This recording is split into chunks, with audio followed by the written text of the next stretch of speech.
వాన దంచేస్తా ఉండదు బా కోవైట్లో నైట్ అర్ధరేత్రి నుంచి స్టార్ట్ అయింది. ఇదే మాదెల ఇంకా పడతానే ఉండదు. రేపు సాయంకాలం వరకు ఉందంట వర్షం ఇదే మాదెల.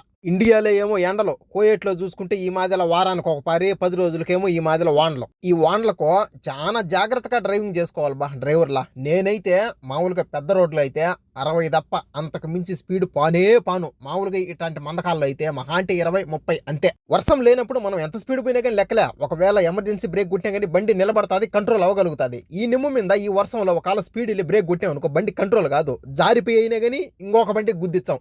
దేనికి లేనిపోయిన తలకాయ నొప్పులు. అది నిదానంగా పోతే ఏ తలనొప్పిలే. ఈ వర్షం ఆగిపోయినాక ఇంకా మాకు చిత్రాన్నమే, బండ్లు కడగాలి కదా, చెరువుల్లో గేదెలు దోనిట్టు తోవాలి ఇంకేటిని. అట్టన్నా కారు పార్కింగ్ లో పెట్టినప్పుడు కారు తడసదు కదా అనుకుంటే ఇక్కడ పార్కింగ్ ప్లేస్ చూడండి ఎట్టున్నదో, కారు అర్థం లోపల అర్థం బయట ఆ మాదిరి ఉండదు ప్లేస్ ఇక్కడ. ఈ వీడియో ఇప్పుడే తీసి ఇప్పుడే అప్లోడ్ చేస్తా ఉండబ్బా, ఎందుకంటే ఫ్రెష్ వాతావరణం కాబట్టి ఇప్పుడే తీసిన వీడియో ఇప్పుడే అప్లోడ్ చేస్తా ఉండ.